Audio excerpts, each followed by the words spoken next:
Muito bem, amigos, chegou agora o momento de juntos estudarmos a Bíblia aqui no programa Encontro com a Vida. Estamos numa série muito especial sobre o livro do profeta Daniel. E para você assimilar bem o conteúdo dessa série, nós preparamos essa revista com todo carinho para você e a sua família. Você que mora no estado de Santa Catarina pode ter essa revista impressa na sua casa sem pagar nenhum centavo por isso. Basta você solicitá-la em nosso site. O nosso endereço na internet é o encontrocomavida.tv. Você acessa o site, preenche o formulário e alguém da equipe vai entregar na sua casa. Ou então você pede pelo nosso WhatsApp, que é o 48 3281 3075. Combinado? É um presente para você.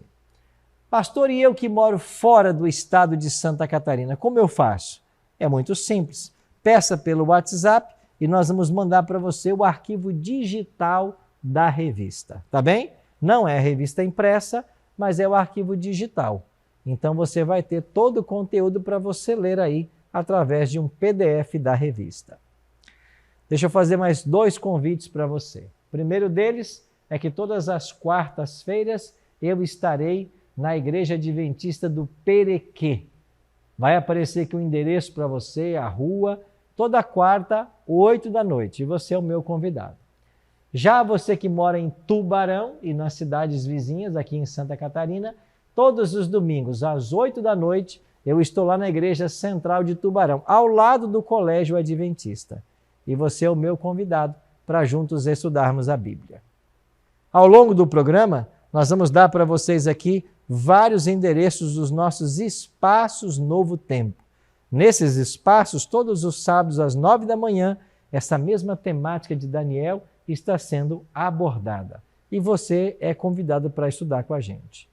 E todos os domingos, você pode aprender mais desse tema numa igreja adventista perto da sua casa, na região centro-sul de Santa Catarina.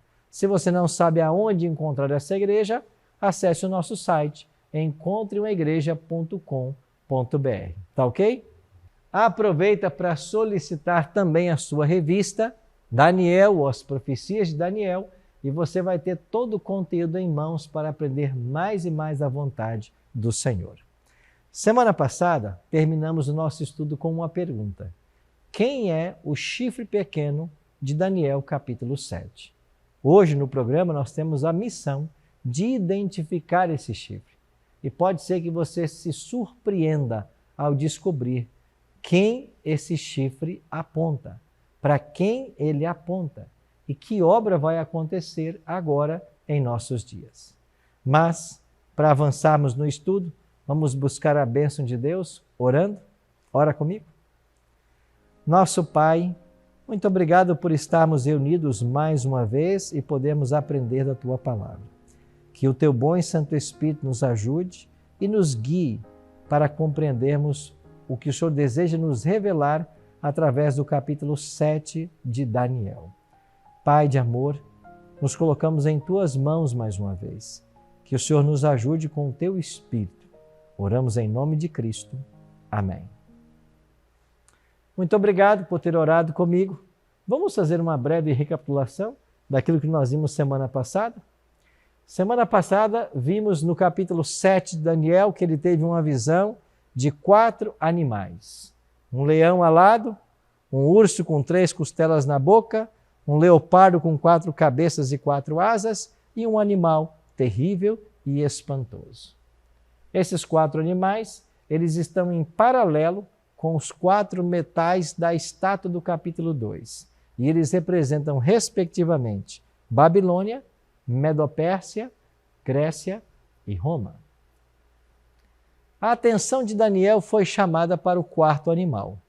Ele não encontrou um paralelo na zoologia, mas o informou ou o descreveu como um animal terrível e espantoso. Esse animal terrível e espantoso tem algumas características. E aqui, em Daniel, nós encontramos quais são elas. Ele era diferente de todos os animais que apareceram antes dele e tinha 10 chifres.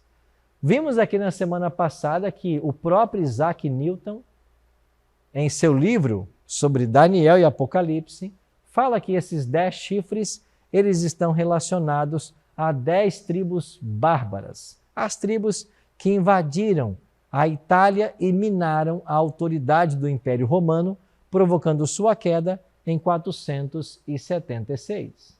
Depois, ele continua olhando e ele observa que entre os chifres, os 10, subiu um outro pequeno.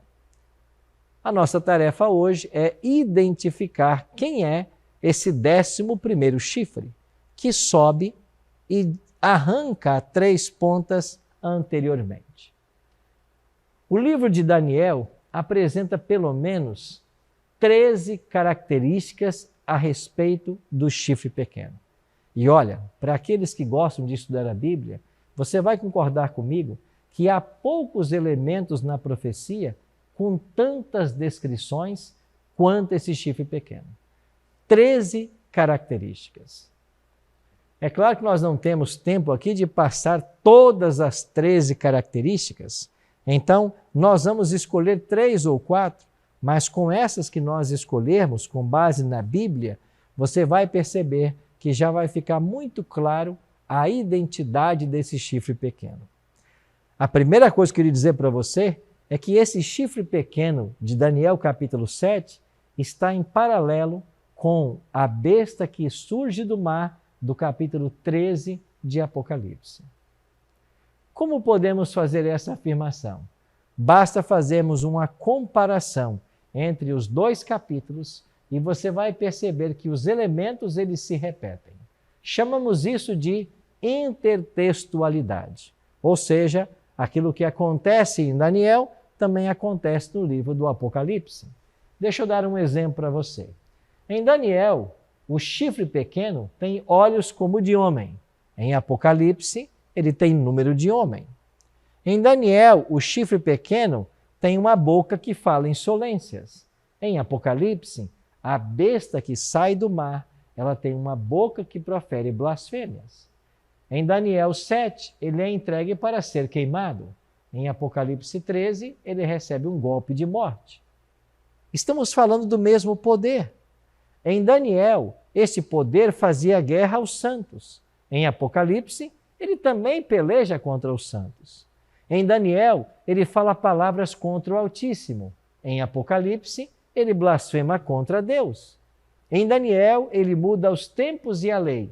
Em Apocalipse, ele difama o tabernáculo, aonde estavam a lei de Deus, onde estava a lei de Deus. Em Daniel, ele age por 3 tempos e meio. Em Apocalipse, ele age por 42 meses. E você vai descobrir que 3 tempos e meio ou 42 meses fala do mesmo período profético. Agora, quem é que representa esse chifre pequeno? Quem ele representa? O que disse Isaac Newton? Nesse livro, As Profecias de Daniel e Apocalipse, sabe quem ele aponta como sendo o chifre pequeno? Roma papal. Isso mesmo, Roma papal. Eu pergunto para você, estaria Isaac Newton certo ao afirmar que o chifre pequeno de Daniel capítulo 7 representa Roma papal? O que disse também o grande teólogo protestante Martinho Lutero? Ouça o que ele disse no seu livro, volume 2 de Obras Selecionadas. Agora vêm eles e fazem do Papa um representante do Cristo exaltado no céu. E vários permitiram que o diabo os dominasse a tal ponto que chegaram a crer que o Papa estaria acima dos anjos no céu e lhes daria ordens, o que na realidade são as verdadeiras obras do verdadeiro anticristo. Estariam certos Isaac Newton e Martinho Lutero ao afirmar que o chifre pequeno de Daniel 7 é o poder papal? Pois a nossa tarefa agora é olhar para algumas características das 13 que a Bíblia nos descreve e tentar descobrir se de fato Isaac Newton e Martinho Lutero estariam certos em sua afirmação. Vamos começar então com esta primeira característica que aparece no verso 8. Estando eu a observar os chifres, eis que entre eles subiu outro, pequeno, diante do qual 3 dos primeiros chifres foram arrancados. A história nos mostra que os 10 chifres representavam 10 tribos bárbaras. Mas para que o papado pudesse se estabelecer, estas tribos bárbaras deveriam se submeter ao papado. E 7 delas se submeteram. Mas os érulos, os vândalos e os ostrogodos, não. Essas tribos eram arianas. Elas seguiam os ensinamentos de Árion, um herege que viveu no 2º século, e não se submeteram ao papado. Para que o papado pudesse se estabelecer, ou para que os bispos de Roma pudessem alcançar ali então a hegemonia no poder, era necessário que essas pontas ou tribos fossem expulsas de Roma. E com o apoio das 7 outras tribos, nós vemos exatamente isso. Foi isso que aconteceu. As 3 tribos, os érulos, os vândalos e os ostrogodos, foram expulsas do território de Roma. Quando olhamos então para a história, nós percebemos que o papado, para se estabelecer, precisava tirar do seu caminho essas 3 pontas, esses 3 chifres, e eles foram expulsos até o ano 538 de nossa história. Os ostrogodos foi a última tribo a ser expulsa de Roma, exatamente no ano 538. Então, de acordo com essa primeira característica, sim, Roma papal se enquadra na profecia. Vamos olhar uma segunda característica. Agora, olha o que diz o versículo 8. Esse chifre pequeno possuía uma boca que falava com insolência. Quando nós comparamos com o mesmo poder de Apocalipse 13, é dito que foi-lhe dada uma boca que proferia arrogâncias e blasfêmias. Aí vem a pergunta, o que é blasfêmia à luz da Bíblia? Deixemos que Jesus nos diga. Em Marcos 2, 5 a 7, Jesus disse, vendo-lhes a fé, disse Jesus ao paralítico, filho, os teus pecados estão perdoados. Mas alguns escribas estavam assentados ali e arrazoavam em seu coração. Por que fala ele deste modo? Isto é blasfêmia. Quem pode perdoar pecados senão um que é Deus? Cristo foi acusado de haver cometido pecado por perdoar pecados. E os líderes judeus disseram que ele havia blasfemado. De fato, é blasfêmia um ser humano tentar perdoar pecados. Mas Jesus não cometeu esse pecado porque ele é Deus. E ele poderia sim perdoar qualquer pecado. Agora, quando qualquer ser humano pretende perdoar pecados no lugar de Deus, esse blasfema. Agora, olha o que diz o cânon católico no Concílio de Trento, na página 440. Na confissão, o sacerdote tem o poder de confessar todos os crimes cometidos depois do batismo. E quando um criminoso confessa seus pecados ao sacerdote, todos os crimes não são somente perdoados, mas destruídos, e o criminoso se torna uma nova pessoa, um santo. Não é isto uma pretensão humana de querer perdoar pecados? Você acha que existe algum ser humano nessa terra que tem o poder de perdoar pecados? O que mais a Bíblia nos diz? Porquanto há um só Deus e um só mediador entre Deus e os homens. Quem é Ele? Cristo Jesus. Paulo está ensinando em 1 Timóteo 2,5 de que só existe um mediador. Quando a Igreja Romana tenta colocar Maria e todos os seus santos como mediadores, isto é uma blasfêmia. Porque Maria, Pedro, Paulo, Tiago, João, por mais santos que tenham sido estes homens, eles estão no pó da terra, esperando a volta de Jesus, quando então ressuscitarão.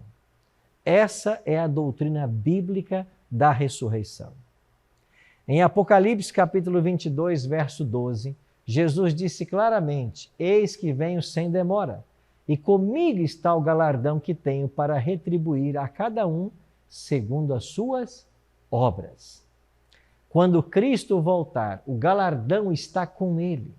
Isso quer dizer que ninguém já recebeu o galardão. Ninguém foi para o céu, com exceção dos personagens que a Bíblia menciona por nome: Moisés, Elias e Enoque.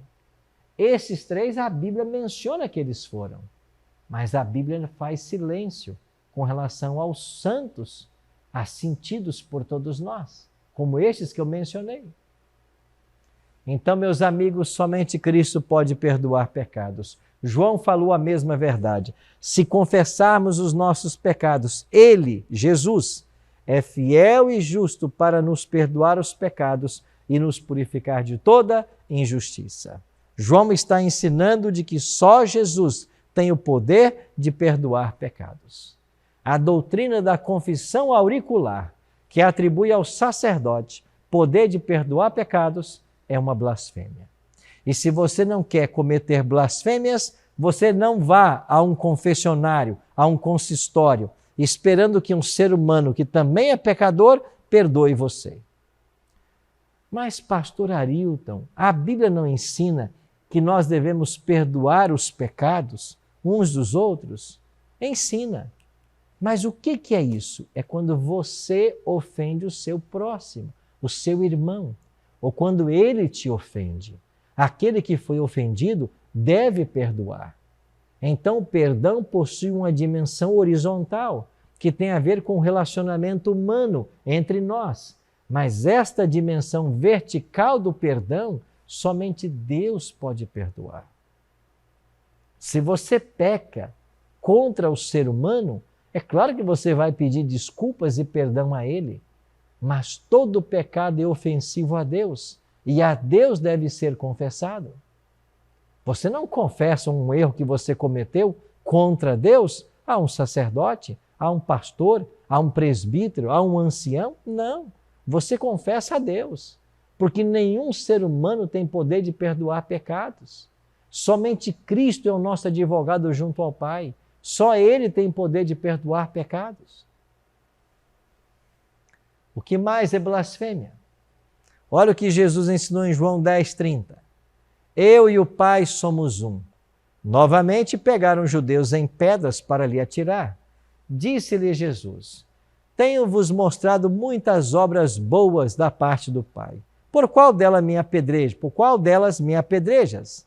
Responderam-lhe os judeus: não é por boa obra que te apedrejamos, e sim por causa da blasfêmia, pois sendo tu homem, te fazes Deus a ti mesmo. Cristo foi acusado de ter cometido blasfêmia por haver se declarado Deus. Ele blasfemou? Não. Por que não? Porque ele é Deus. Em João 10:30 ele declarou: eu e o Pai somos um. Agora, qualquer ser humano que pretenda ser Deus, com isso blasfema. Olhe um instante para os documentos da igreja. Olhe para o Papa Leão XIII, o que ele declarou. Nós, falando sobre os papas, temos sobre a terra o lugar do Deus Todo-Poderoso. De onde ele tirou isso? Ele se sente substituto de Deus? Dicionário Eclesiástico Católico, artigo Papa. O Papa é de tão grande dignidade e exaltado que ele é, não mero homem, mas como se fosse homem e substituto de Deus. O Papa é de tão grande autoridade e poder que ele pode modificar, explicar e interpretar as leis divinas. O que quer que seja que Deus ou o Redentor faça, o vigário pode fazer, sem nada contrariar a fé. O que quer que Deus faça e Cristo faça, o vigário pode fazer. O vigário é o representante, ele é o Deus aqui na terra, que deve ser adorado. Isso é uma blasfêmia. Então nós estamos vendo por essa segunda característica de que esse chifre pequeno seria um poder blasfemo. E isso se cumpre em Roma papal.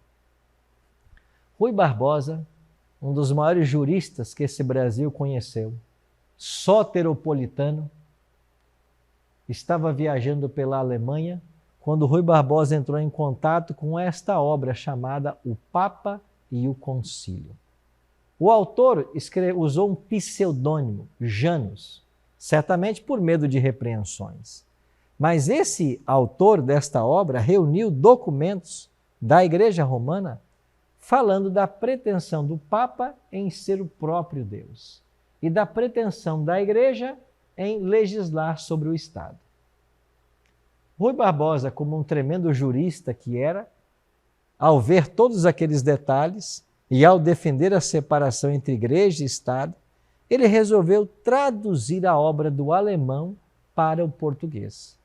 Ele não só traduziu, mas ele também fez uma introdução à obra. Em português, a obra original ficou sendo o volume 2 e a introdução de Rui, o volume 1. E nesse documento, Rui Barbosa selecionou algumas declarações da Igreja, onde ela afirma que o Papa tem poder de modificar, interpretar, alterar as leis divinas. O volume 1 é a introdução de Rui Barbosa. O volume 2 é a obra original. E já na sua introdução, Rui Barbosa faz menção a documentos onde haviam grupos, movimentos que estavam dispostos a tudo para estabelecer a autoridade dos papas, mesmo levando pessoas à perseguição e morte. Terceira característica. Em Apocalipse capítulo 13, verso 5, é dito que foi dado uma boca que proferia arrogâncias e blasfêmias, e esse poder iria agir por 42 meses. Quando vamos para o livro de Daniel, no verso 25, nós encontramos de que os santos seriam entregues nas mãos por um tempo, 2 tempos e metade de um tempo. Quando vamos de novo para o Apocalipse, a mulher fugiria do dragão por 1260 dias. Todas essas 3 expressões que aparecem em Daniel e Apocalipse, elas significam a mesma coisa. Um tempo é igual ao humano. 3 tempos e meio, 3 anos e meio. 3 anos e meio somam 42 meses. E 42 vezes 30 somam 1260. Então, um tempo, 2 tempos e metade de um tempo, 42 meses ou 1260 anos, anos, falam de um mesmo período.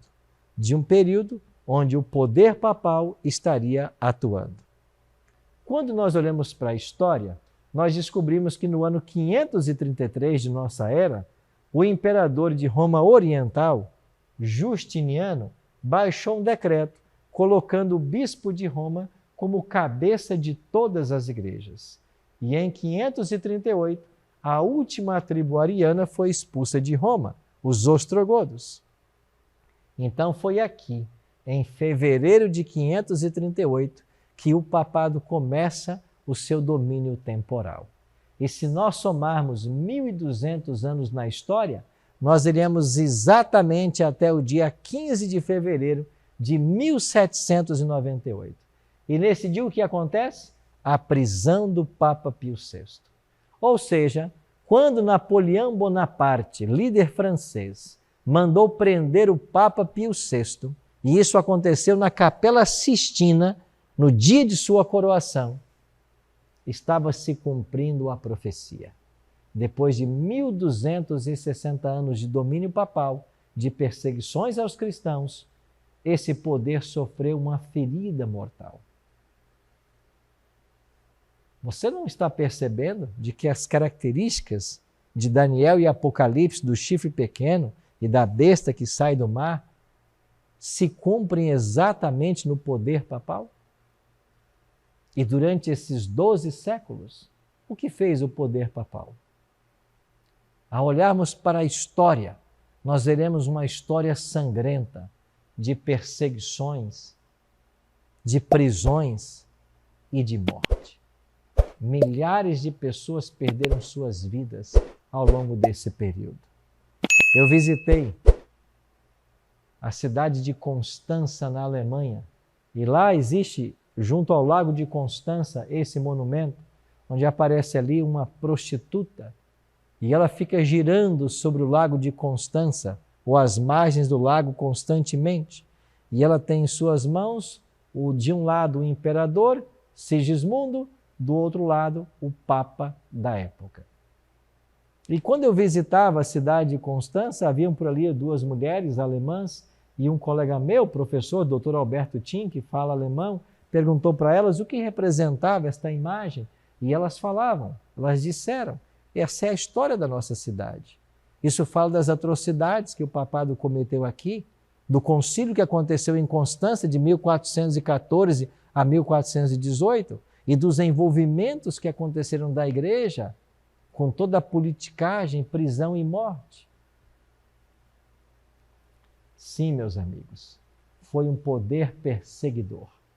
E é por isso que o Papa Francisco, quando assumiu o pontificado, visitando uma igreja valdense em Turim, ele pede perdão por todas as atrocidades que foram feitas contra os valdenses. Atrocidades contra os albigenses, contra os huguenotes, como por exemplo no massacre de São Bartolomeu, na França. Sim, foi um poder perseguidor e ceifou a vida de milhares de pessoas. Uma última característica. Este poder cuidaria em mudar os tempos e a lei de acordo com Daniel 7:25. Sabe o que fez Roma Papal? 3 mudanças na lei. E quando você compara as Escrituras Sagradas com o Catecismo, você descobre essas mudanças. Primeiro, excluíram da lei o 2º mandamento. Abre a sua Bíblia em Êxodo capítulo 20, verso 3 em diante. Qual é o 2º mandamento? O primeiro é: não terás outros deuses diante de mim. E o 2º, não farás para ti imagem de escultura. Pois foi tirado do catecismo esse mandamento. E a igreja ensina as pessoas a adorar ídolos, a se prostrarem diante de imagens de barro, de gesso, de madeira. Alteraram a lei de Deus, ou pelo menos tentam alterar. Segunda mudança. Trocaram o sábado pelo domingo. E a igreja romana assume que esta foi uma obra da própria igreja. E como eles tiraram o 2º mandamento, tiveram que dividir o 10º para voltar a ter 10 mandamentos. Este foi o ataque à lei de Deus que estava profetizado no livro de Daniel. Se você pesquisar na história, você vai descobrir uma tese doutoral defendida por Samuel Bacchiocchi na Pontifícia Universidade Gregoriana de Roma. E esse doutor Samuel Bacchiocchi defendeu a tese From Sabbath to Sunday, do sábado para o domingo. E o subtítulo da tese dele, uma investigação histórica do surgimento da observância do domingo no cristianismo primitivo. Ou seja, esse doutor, que era pastor adventista, defendeu na década de 70 uma tese aonde ele dizia que a mudança do sábado para o domingo foi operada pela Igreja Romana. E quando a sua tese foi aprovada e depois publicada com o imprimato do Vaticano, o Vaticano estava dizendo: o que esse doutor escreveu em sua tese, ou o que esse estudante escreveu, é verdade. E por isso lhe conferiram o título de doutor em teologia. Você percebe o que está acontecendo? A mudança do sábado para o domingo foi um processo lento, que começou já no tempo do Império. Constantino, no dia 7 de março de 321, foi o primeiro a falar sobre a adoração ao sol no dia do domingo. Olha o que dizia o decreto de Constantino: devem os magistrados e as pessoas residentes nas cidades repousar e todas as oficinas ser fechadas no venerável dia do sol. Qual é o dia do sol? O domingo. Em inglês, Sunday. A Igreja Romana, que substituiu o Império Romano, dá prosseguimento a esta mesma obra. E hoje se ensina no catecismo. Nós santificamos o domingo porque nele Jesus ressuscitou. Quem disse porque Jesus ressuscitou no domingo, ele fez dele um dia santo? A Bíblia não ensina isso. O apóstolo Paulo, que se converteu mais de 3 anos depois da morte de Cristo, continuou a guardar o sábado. Olhe para Atos 16:13, Atos 17:2, Atos 18:4. É isso que a Bíblia ensina. O sábado continuou sendo guardado, não domingo. Nessa tese doutoral, Samuel Bacchiocchi diz que até o 3º e 4º século da era cristã, as igrejas observavam o sábado, mas a igreja romana lentamente foi deixando a Bíblia de lado e colocando no seu lugar o catecismo, os dogmas, as tradições. Resultado, hoje o mundo protestante segue as pegadas da igreja romana, santificando um dia que a Bíblia não santifica. Talvez eu esteja falando para um protestante, para um evangélico, para um pentecostal, ou para você católico. Pessoas sinceras que estão buscando conhecer a verdade, que desejam o céu. Essa verdade tem que chegar aos seus ouvidos. Ela tem que ser abraçada no seu coração. Ela tem que ser alcançada na sua vida. Nós não estamos levantando esse assunto para falar mal de igrejas, para ferir sentimentos, mas é para seguir a ordem de Cristo, de que o Evangelho tem que ser pregado, a verdade tem que ser dita. E como Jesus afirmou em João 8,32, conhecereis a verdade, e a verdade vos libertará. Você quer hoje ser liberto por Cristo? Você precisa entender essas verdades e entender que esse chifre pequeno da profecia faria uma obra contra Deus. Sim, meu amigo, sim, minha amiga. Que seja essa a sua resposta ao convite que Jesus faz hoje. Eu e você precisamos conhecer plenamente a verdade como ensinada nesse livro. Precisamos nos pautar por ela e precisamos ser libertos de todo engano, de toda tradição, de todo ensino que confronta aquilo que a palavra ensina. Se é o seu desejo hoje tomar essa decisão ao lado de Jesus, queria convidar você a orarmos agora e a colocarmos a nossa vida mais uma vez diante do altar do Senhor. Ora comigo? Nosso Pai Celeste, muito obrigado pelas verdades que a Tua Palavra trouxe para nós hoje.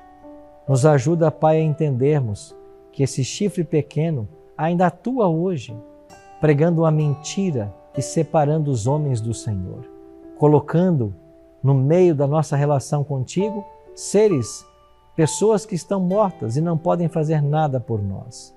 Nos ajuda, Pai, a nos libertarmos completamente do erro, da ignorância, para te servir de todo o coração. Abençoe esse amigo, essa amiga que ora comigo agora. Que a tua bênção alcance a todos eles. Te peço isso em nome de Jesus. Amém.